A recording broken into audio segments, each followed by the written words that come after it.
All right. All right. I think I'm good to go. Ben, I want to tell you a story about someone I met. Do you? He's a pretty cool guy.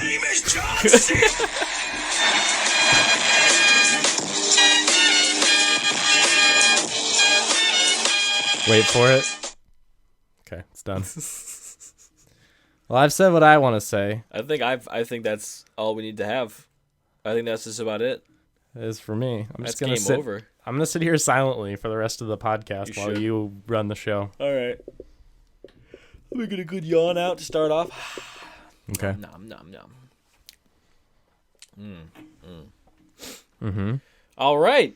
Welcome to the podcast, everybody. This is We Found the Book. Hi.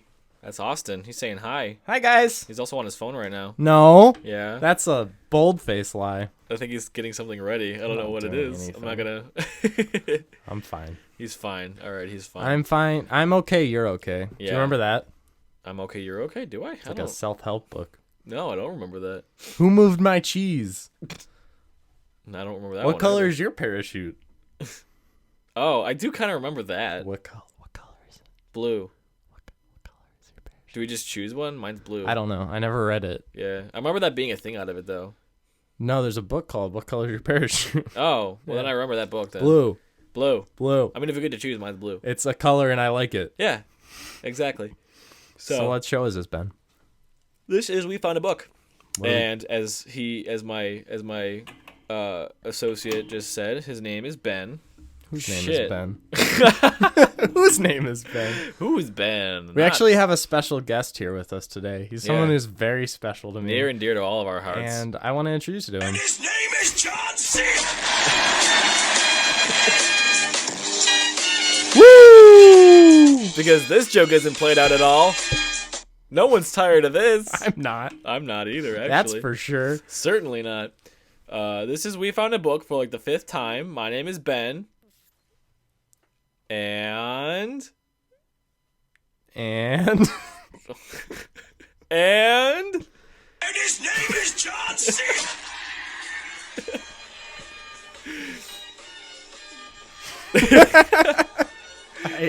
I hate myself.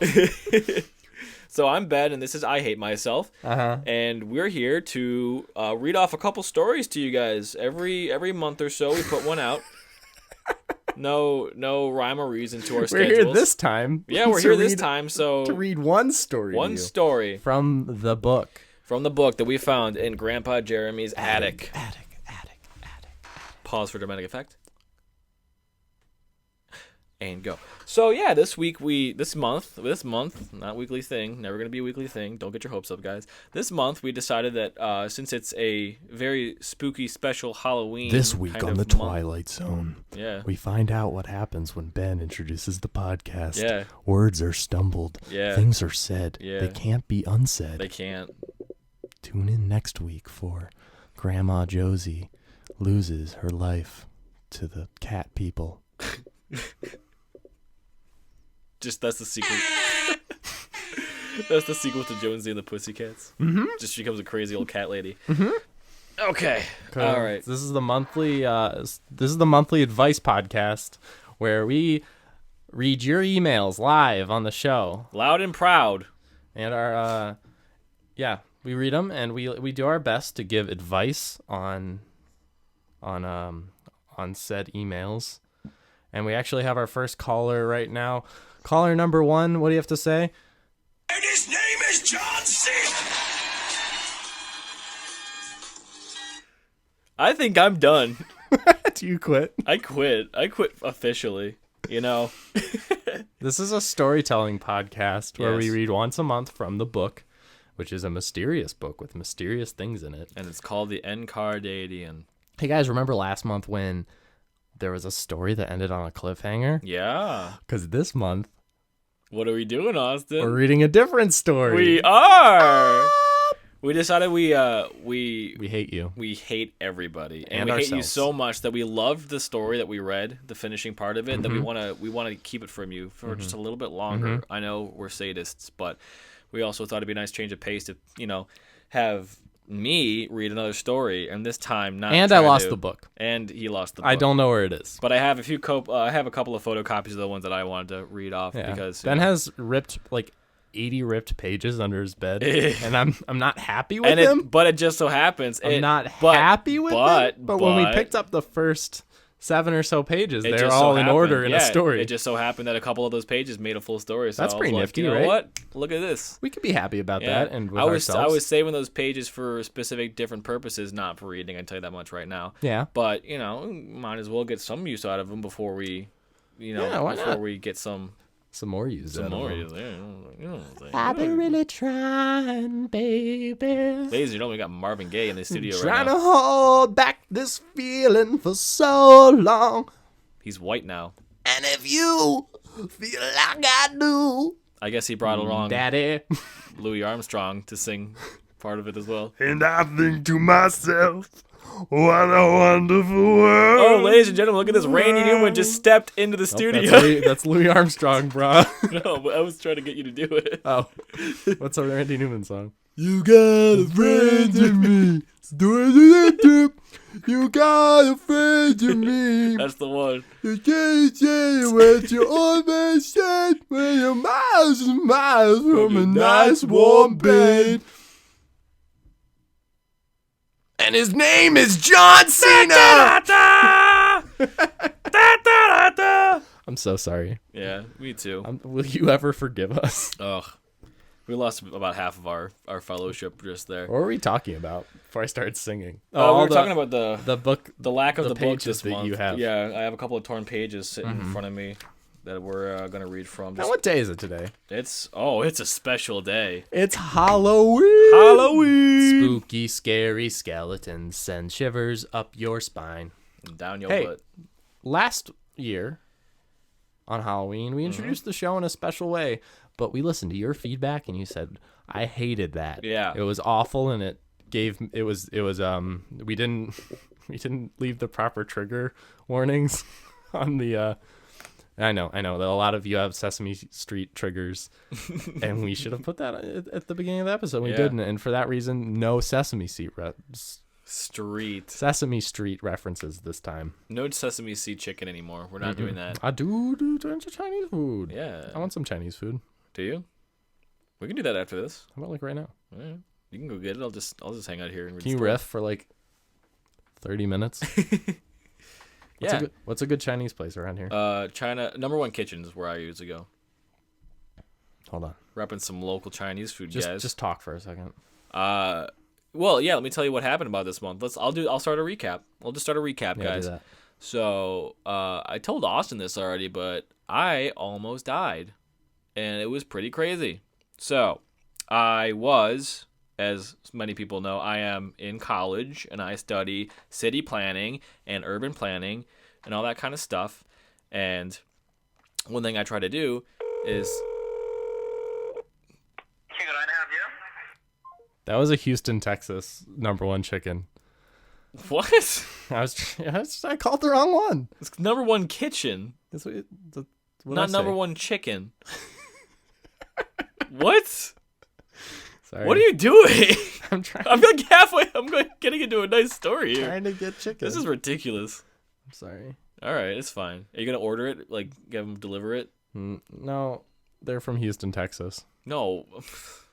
Ben, just tell your story. I give up on the Chinese food. All right. I'm sorry. I'm being disruptive, That was a nice little. okay. That was a nice little change of pace, actually. It's not okay. I'm not okay. My mom texted me. What'd she say? Shout out to my mom. Yeah. CPS. Mm-hmm. The power of Catherine. All right, let's go. Ben almost got shot. I almost got shot. I'm just coming to terms with that right now. Are you? Yeah. Well, I kind of realized I lived a bit more moment to moment after that happened. I was like able to cool off from it pretty quickly. But yeah, I was down in a shady part of the city that we live in, Buffalo, and I was doing some field. Side. Yeah, I was doing some field research. If you're whiteys like us, you stay out of the You east don't side. go there. You don't go there at all. Don't try, ever. But I was down there doing some field research, taking some pictures, talking to some folks, and as I was conducting an interview with a nice gentleman I had met who was talking about how he had some property down there and how he had to leave for a while due to a severe illness. A lot of people had come in and just tore up his house and stolen like copper and metal wire to sell for scrap, and they eventually had to demolish a big portion of it. Some random guy comes out from behind his building and starts walking towards us, and we're like, "Can we help you?" And he's like, "Yeah, I don't want any trouble. I don't want to know what your business is, like, but whatever it is, just don't call the cops, okay?" And he had a gun in his vest pocket. That was pretty obvious, and that was kind of crazy. And we were like, "Oh, shoot! Did he tell you Don't what his do name that. was? No." And his name Oh my God! Done.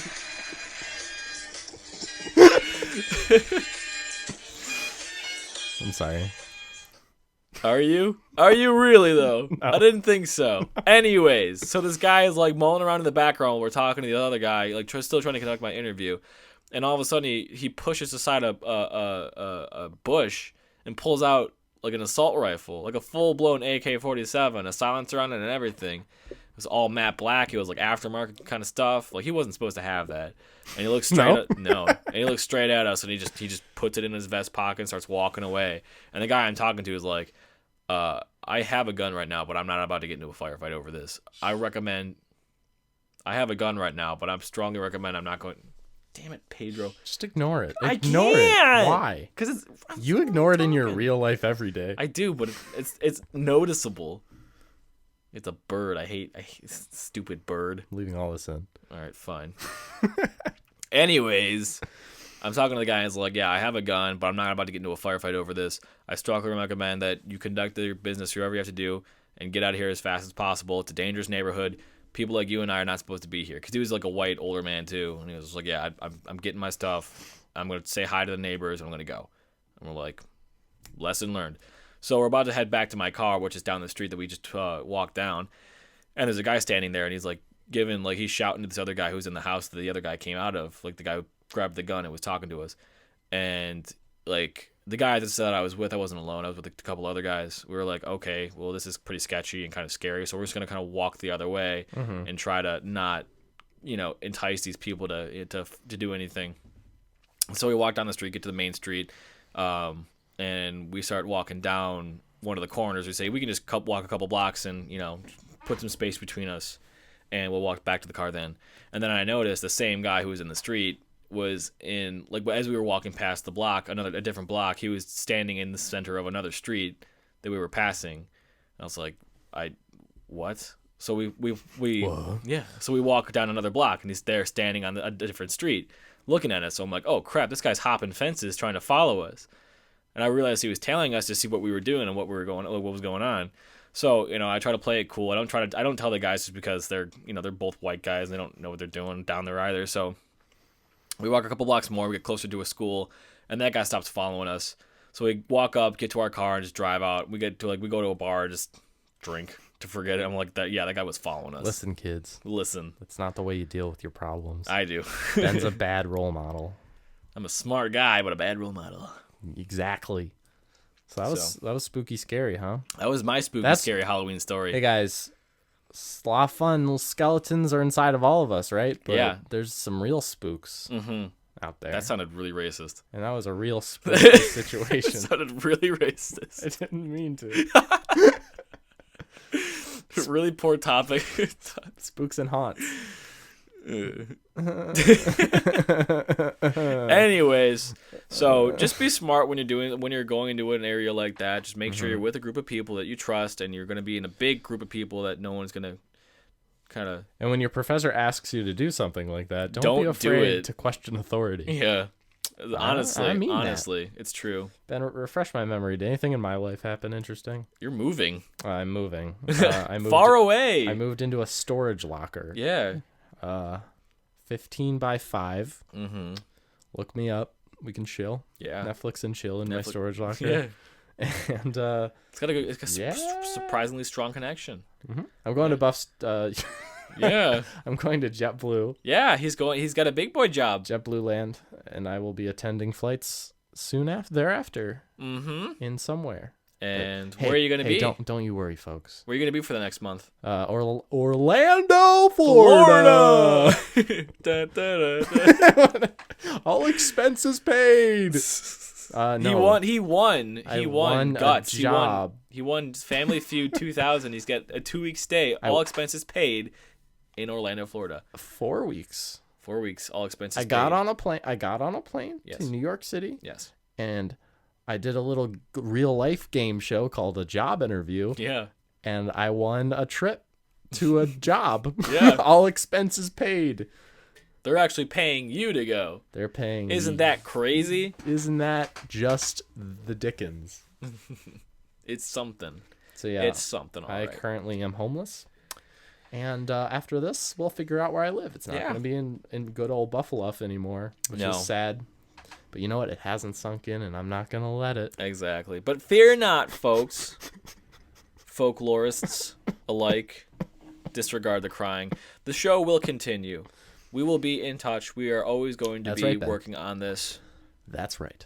We will always have a story for you each month. And we're even talking about doing a couple of... we're just talking about some stuff, you know. You hear the salt. You're gonna hear the smooth, sultry tones of our voices Yeah. a little more often. Let's just say that.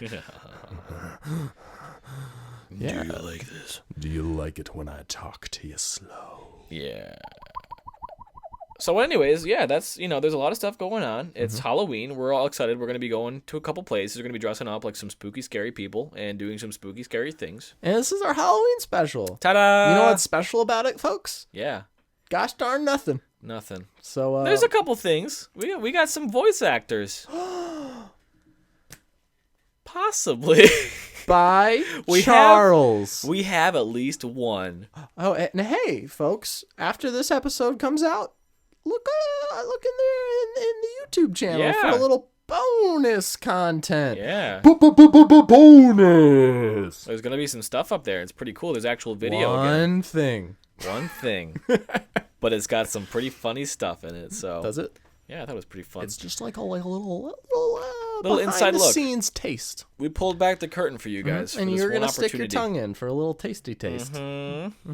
We pulled back the ice cream curtain, and you're sticking your tongue in it to like revel ice in the cream. flavor. What's your favorite flavor of ice cream? It's called Fool's Gold. It has actual chunks of metal in it. Yeah, And it's called Fool's Gold I because like you're that a fool one. for buying I like it. that one, and I like Muddy Shoes. Or Muddy Sneakers, it was called. Oh. Yeah, that one's like, it's got chunks of peanut butter and caramel, And it's a real chocolate and shoelaces. vanilla swirl. Yeah, and it's got cinnamon and like cake bits in it too. It was like the most sugary thing ever as a kid. Well, I'm a fancy boy because I like salted caramel gelato. Ooh, that sounds super fancy. Pour a little bourbon whiskey in there. Make my a little gosh. milky shake. Oh my gosh. Oh, a little Buffalo special. Yeah, put some Baileys all over it. Shout out, Just drowned it in shout out to Baileys. my boy Rich, Big Rich. We call him Dick Jr. No, we don't call him that, but he is Dick Jr. For that little recipe. I know what you're talking about. Rich is a good guy. Yeah, good. Little Dicky. He's that good. He got that. Does good, he listen to this? No. Maybe one day. Maybe. When we're famous enough, he'll come back and be like, hey, that's me! Yes. On the John Cena episode. Can we just call this episode John? I'll just rename everybody in the story John Cena. I know usually we title the episode the name of the story we're reading, but this episode is called John Cena. Yeah. It's not going to be called John Cena, but you guys, everyone listening, I know we have a huge following that just looks at the title and doesn't listen. Yeah. But all of you listening gets to know that you guys This are is actually the sharing John in our Cena little episode. secret that this episode's actually called John Cena. The John Cena-sode. Shout out to John Cena, Yeah. Fred's dad. We're going to have, yeah. You can't see him. He's going to be on the podcast one day. We'll have him on. We'll Yeah. have a good time. He's actually right outside. He's Yeah. just a little too nervous Yeah. to come in. Yeah. We'll hear from him again. Yeah. We'll hear from him again very soon. So, without further ado, why don't we actually get into the story? I think we should not have any further ado. No ados. Not even a little bit more. And you Not know a what? single ado You know necessary. what, Ben? You have to read this one. I do. Because it's covered in stains, and I'm not gonna. He try doesn't and want to touch decipher the that. story, so I'm gonna have to read this one. Yeah. But that's okay. I have not read this one at all. But we're gonna see how it goes, and who knows? We'll have our we'll have our answers in a few minutes after I'm done reading through it for the first time. Let's get started. Okay. All right.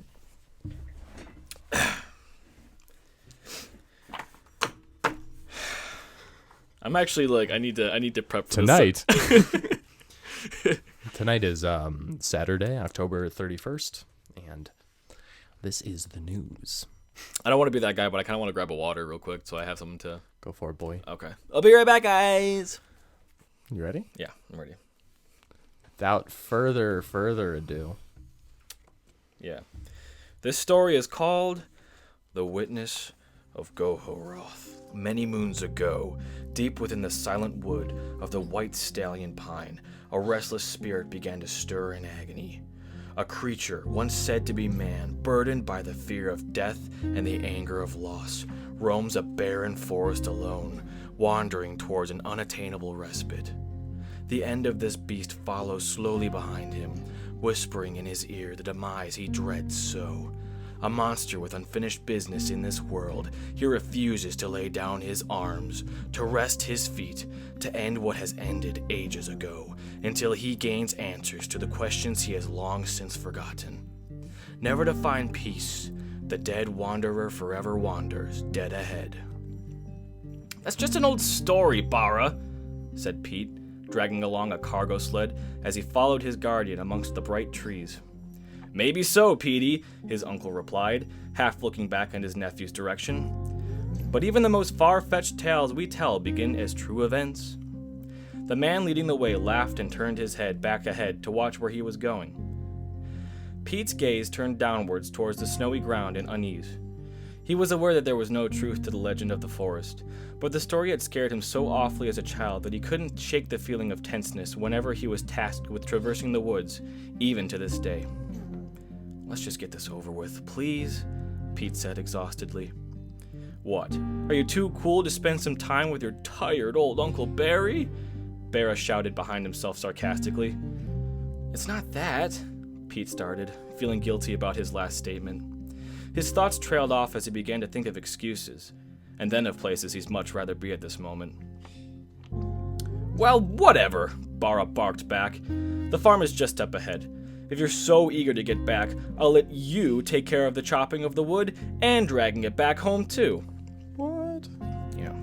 Yeah. Stern. Pete's sense of guilt quickly disappeared in favor of a sharp feeling of annoyance toward his lackluster family member. Although they were uncle and nephew, Pete and Bear were only a few years apart in age, and it was easy enough for one to tell how the other was thinking. Pete was never amused by the way his uncle seemed to always manipulate a bad situation to play out in his favor, and it didn't surprise him that, even now, he was trying to put the bulk of this labor on his nephew. You know I've never cut down one of the trees before, started Pete, and even if I could, it's not my job. I'm here to pull the sled and follow you. That's it. Of course. He's being sassy. Yeah, he's coming of age, he knows. Respect your elders, Petey. Even if they are only like a year and a half older than you. Yeah. And there's some weird family crap going on.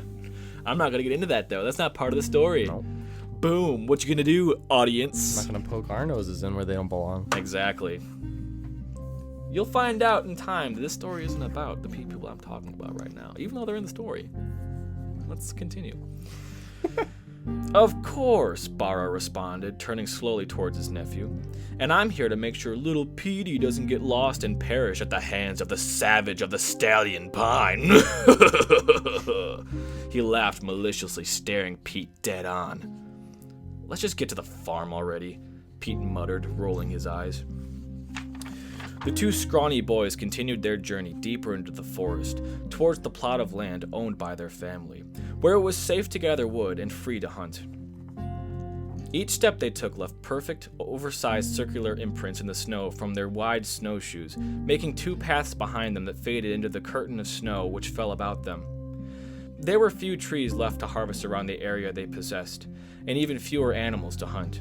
But the land was theirs nonetheless, and it was the task of these two to gather what they could to help with the harsh winter that struck the land each time this year. We're almost there, Pete whispered, trying to assure himself. Just a few more steps. As it were, the family farm was just ahead, and the two were shortly amongst a familiar territory.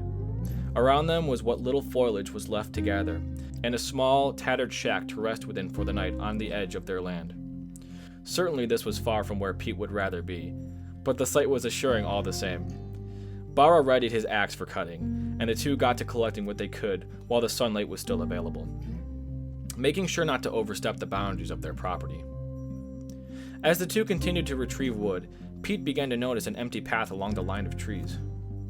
Bara, I think there's someone harvesting on our land. Bara lowered his axe and looked toward where Pete's gaze was focused, noticing an unusually open parcel of land.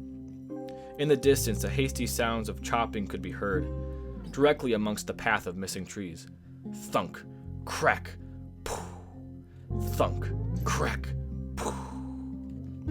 Bara immediately threw the axe in Pete's direction, nearly knocking over the small boy with force. Thief! He shouted into the clearing of stumps, reaching for a long knife tucked beneath his clothing. He began to stumble through the snow, determined to catch up with the interloping bandit. Pete desperately tried to keep up with his uncle, stepping in the footprints he left to gain better traction, but the weight of the chopping tool in his hand made it nearly impossible to take more than a few steps without stopping to catch his breath. Each pause he took, Pete noticed something strange as he looked around. All the felled trees that were chopped down were still on the ground, covered in snow. Whoever had cut their way through here had never taken the wood. Bara, Pete said with a gasp of breath, I don't think we're tracking a thief. Pete waited a few moments, expecting to hear a sarcastic response to his comment. The silence sent a chill down the boy's back, though, bringing him to raise his head. Bara was beyond the wall of snow that blocked his sight, leaving him alone amongst the fallen trees. Pete desperately looked around, searching for any sign of his family member. The fear and denial overtook him, convincing him that his immature uncle was hiding nearby in the woods as some part of a terrible joke. This isn't funny, Bara, the boy shouted. Come out now or I'm going back by myself, and you can explain to everyone why I had to walk home alone. Pete looked around, waiting for Bara to accept his threat and slink out from behind a tree. Moments passed without a response, leaving Pete frozen in place, on the verge of tears. After some time, Pete collected his thoughts, focusing on trying to find his uncle. Okay. I just have to follow his footsteps. I'll catch up to him in no time. Pete took a deep breath and looked down, trying to follow the faded prints in the snow. His heart sank as he saw one set of perfectly rounded footprints leading in both directions. It's over, Pete thought.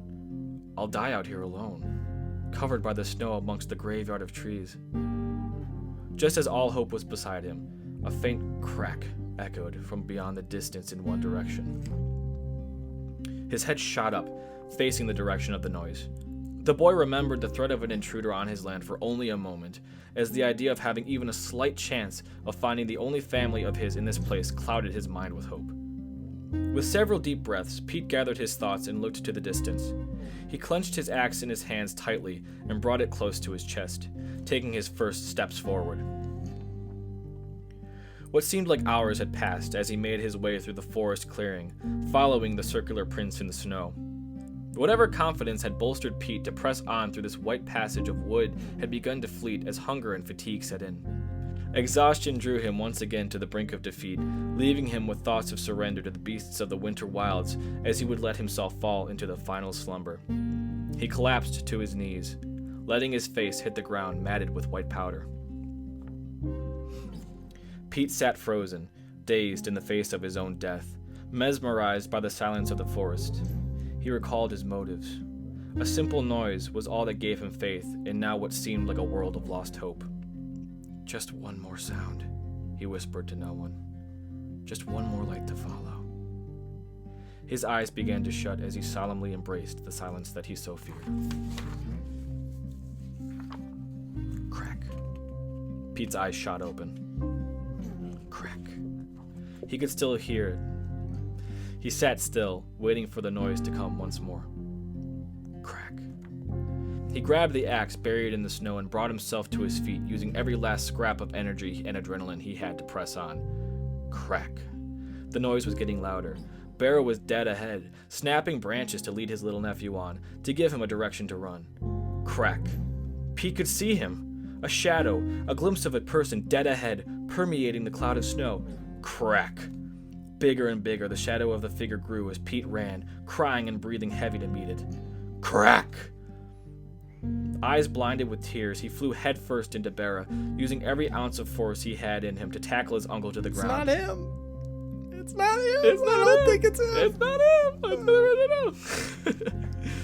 Eyes blinded with tears, he flew headfirst into Bera, using every ounce of force he had in him to tackle his uncle to the ground, just as everything went black.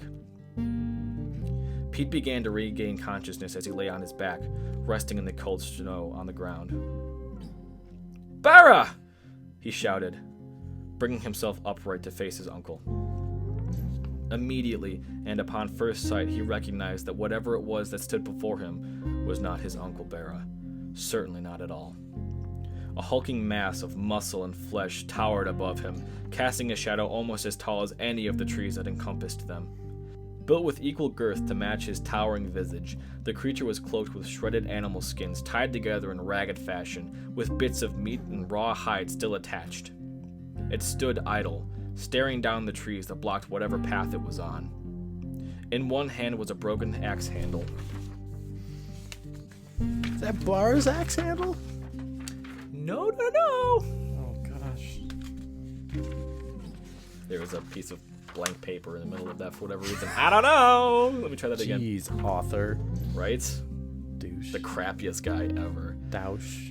In one hand was a broken axe handle, smashed to splinters at the tip where once a blade was crafted.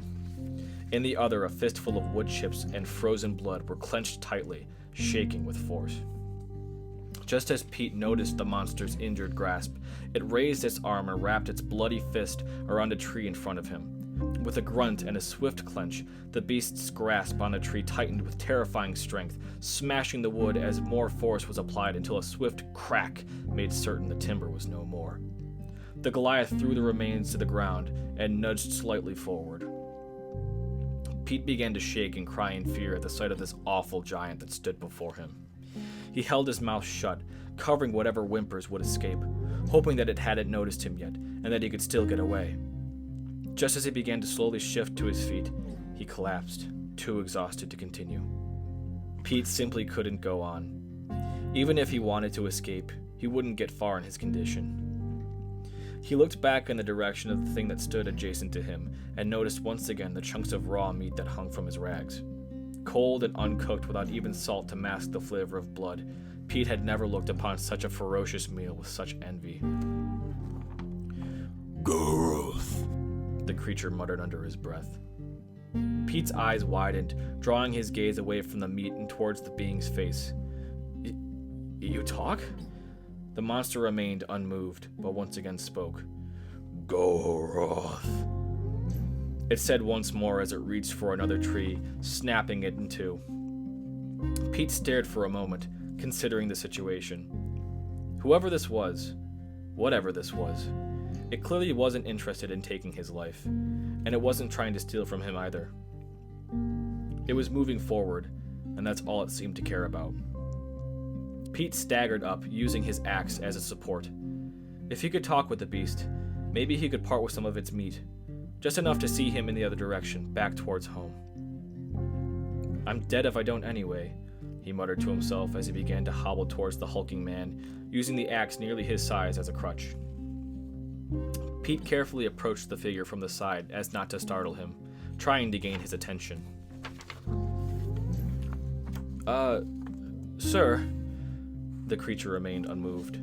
It breathed slowly, exhaling clouds of smoke out of its nostrils each moment it spent staring down at its next wooden enemy.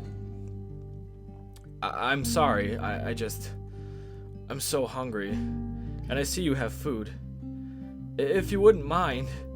Pete was cut off by the startling movements of the Titan once more, clenching yet another tree. It once again threw the wood aside, letting out another sound. Gohoroth. It once again took another step forward. It became clear that whoever this was, he was no longer concerned with other human interaction. Pete wouldn't get his attention through words, but remembered one belonging he still possessed. As the being reached once more towards another tree in front of him, Pete raised his axe and presented it to the beast. Here, he said weakly. It's no use to me, and I can't hope to try and stop you with it. It might as well be with someone who can give it purpose. The monster stopped and turned slowly, facing the young boy. Gohoroth. He spoke again, now directly to Pete. I don't know what that means, but I'll take it as a thank you. Pete weakly held the axe near the giant's fist and waited for him to take it. Slowly, the creature took the tool, turning what was once a heavy weapon in Pete's hand into a small hatchet in its own. The beast looked for a moment at the gift with a lifeless stare, seemingly confused as to what to do with it.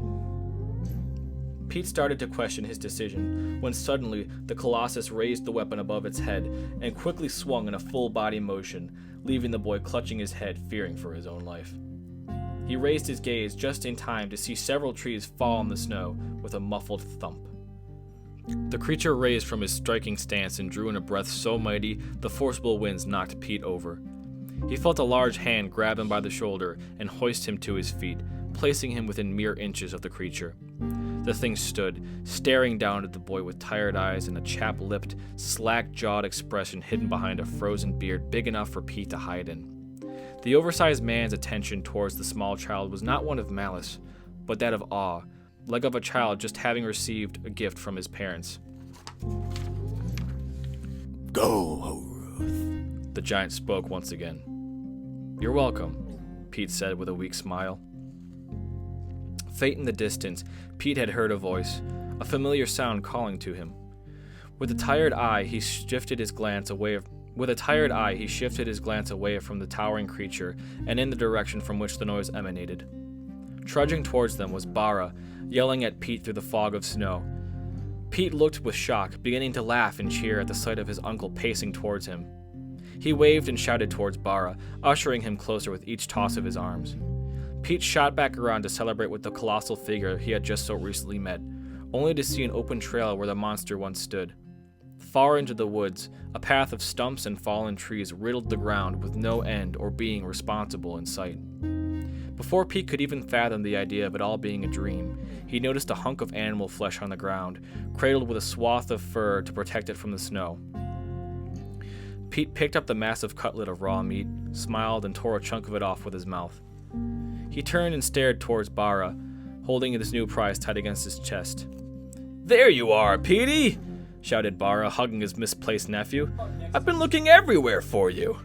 How about next time you stick a little closer to me when we head out, runt? You're lucky I even bothered searching for you, you know. Pete stood looking down, disregarding any remarks his uncle made. A little word of thanks would be appreciated, Bara said sarcastically. Pete smiled and looked up at Bara. Gohoroth. The end. Dude, I thought that was going in a real dark direction. Did you? I have some notes here. Let me hear them. My first note is Bara dead? Question mark.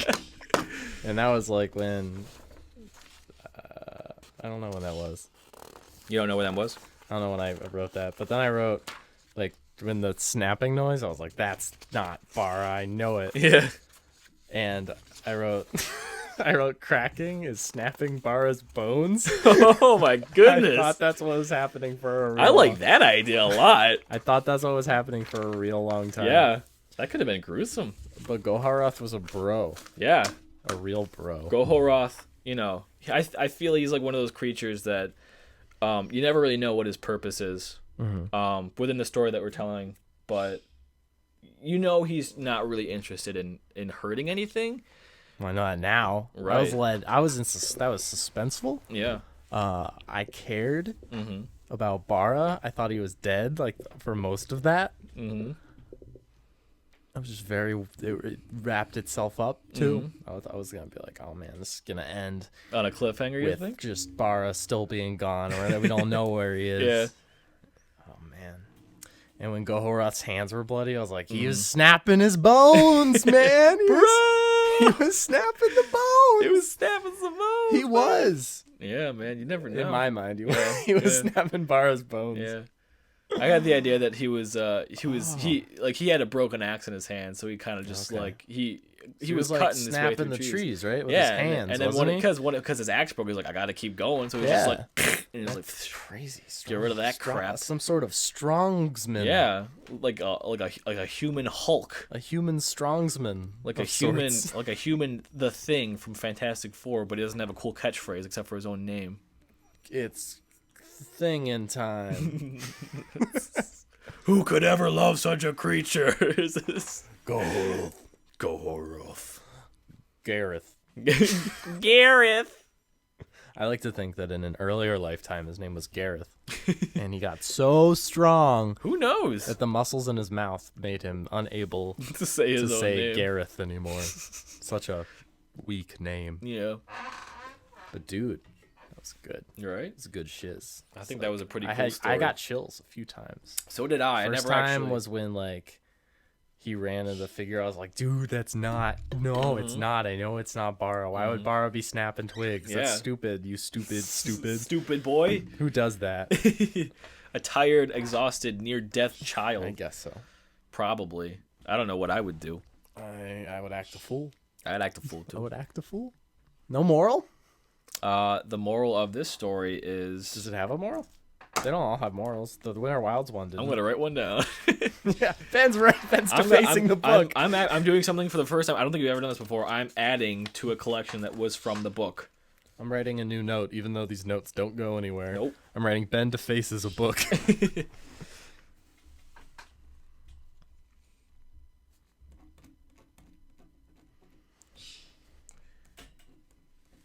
The sights and sounds Of acting a fool. of the forest abounds Mm-hmm. You're writing a poem, Ben? will surely lead to home. Doesn't mean anything, but it's my contribution. But I wrote it down. Yeah. I'm just going to write my name right here where the author goes. And now I'm in charge. Written by Ben now. Take that, Dad. Yeah. Wow, Ben. And that's the Beautiful. story. I felt feelings. Did you? I cried. I saw laughed. that. I saw that too. I I did a little bit of a laugh too. smiled. Mm-hmm. I frowned. Mm-hmm. Those are the only emotions, right? Mm-hmm. Mm-hmm. Yes, I felt all of them. Yeah. That's awesome.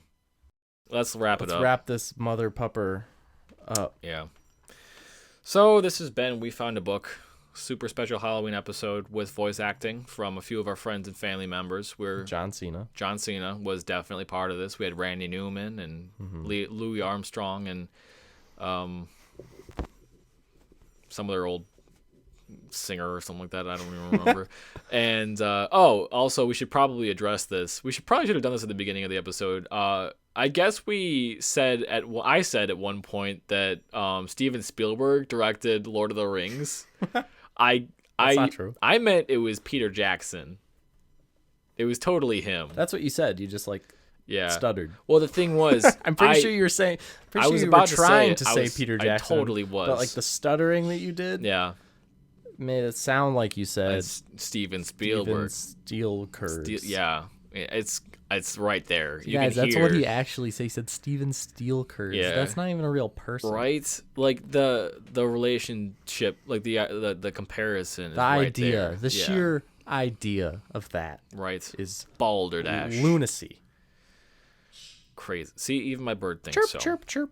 Anyways, I'm a so bird. obviously Steven Spielberg did not direct Lord of the Rings, guys. I know that. It's like we had to even address this. Oh my gosh, so embarrassing, you guys. Golly. Try to keep those kind of comments to a minimum, please. But whatever, we're past that. You know what it was? I was so floored by Peter Jackson's obvious magnum opus film, the remade King Kong, where he fights that dinosaur. Of course. I was like, oh my god. Obviously, it's, that's all that's on my mind. Like, at half the time out of the day, I'm just thinking of that time that a giant gorilla fought a T-Rex. Oh my god. Freaking amazing, guys. Golly, golly, Oh. gosh. Gumdrops. So cool. But anyways, just wanted to address that. So cool. So cool. It's Fun so cool. time. Fun Rad. time. Much happiness. Man, do you have any Anyways. advice for those trick-or-treaters tonight? Be as freaking scary as you can. I'll give you some extra candy. Get Get scare spooky. our socks off, Get spooky. and we'll get your box topped with candy. How about that? That almost rhymed. It did almost. Didn't. I heard it. I That's what I heard. believed. Wear mascara for a speed bonus tonight. Yeah. +1. +1 to dexterity. +1 speed. +1 speed. +1 agility. Mm. So that's I think that's just about everything. Unless you have something to say, we obviously have to say where we. I Thanks. do have something to say. Yeah, he does have something to say, folks. Everyone,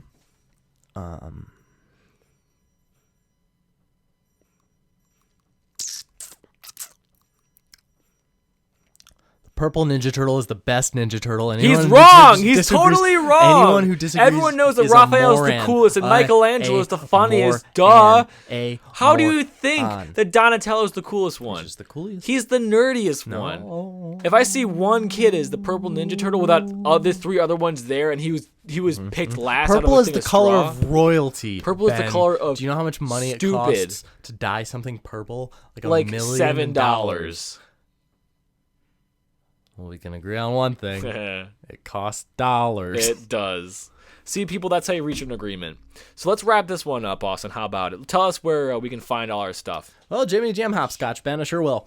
We can find our things on places like YouTube, Kiwi, Really? 6, Wow. iTunes, Huh. Spreaker, Uh-huh. Stitcher. What is that? It's a radio, an internet radio. Huh. Am I missing anything? Tumblr, Facebook, Twitter. Podcast Addict. Well, that's just an app. Guys, just type our name into Google. You'll find us. Yeah, Google. Don't worry about it. Google. We have our own website We found a book and junk.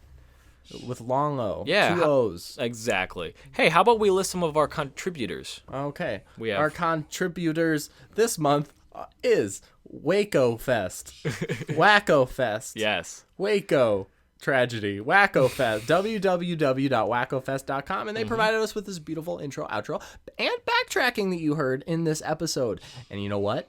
We have more contributors. We do. Some of them, I don't know who they are. Thank you to Alexander the Great Colley for Yeah. his voice as Gohoroth. It's a dead language. It's hard to pronounce. And Well, thank you for that, Mr. Colliander. and possibly to other people if we can find them for the other Maybe voices. we'll write it in the description if they did a thing. I bet they did, because they kind of have to, because I'm related to them. But we'll see. Leave us a review on iTunes. Absolutely. If you want my undying love. And also, who's our local friends who featured us on their website? Oh, yeah. We're on BuffaloCityLife.com. Yeah. That's our podcast network. Yep. Check out that feed on iTunes and on their website. Yeah, show them some love. www.BuffaloCityLife.com if you're feeling Buffalo-y. Yeah. Anything else, Ben? Always, like, comment, subscribe on YouTube, leave us a review on iTunes, let us know how we're doing. Never forget. Help us to get on that front page review. We would always love and appreciate it, and we'll actually read some of your comments if you give them to us. Look at that. Oh my Pretty gosh, hold on. crazy. Austin's checking something right now. Okay, I don't know if it was recording just then. Oh no, what's happening? I can't hear anything. I can't. I'm still here. I'm not. Should I wrap it up? Yeah. Should I wrap it up? I'm gonna wrap it up, Okay, guys. I'm back. Austin's back. I'm back. My one shot at fame, it's gone. Never forget what I was gonna say is to look both ways before crossing the street. It's true, That's the wisdom for the day. especially on a night like tonight. Hey, if you're down in Orlando, look me up. Yeah, I'll hug you with my arms, my hugging arms. and who knows? Maybe I'll be down there too. And as always, I will see you in the next what is that? Markiplier. And Bye. And as always, I will I'll see you in the next video. Bye-bye. Kill us. Sorry about that, Mark. I know you listen. We love you. You're an awesome guy. Shouts out to Ty Dollars. All right, goodbye. I'm sorry. Bye, guys. Good night. Night. Happy Halloween. Don't eat the razor blade candy. It's Yeah, bad for you. The razor blade apples, stay away from those ones. Bye. Happy trick or treating, safe things, and bye.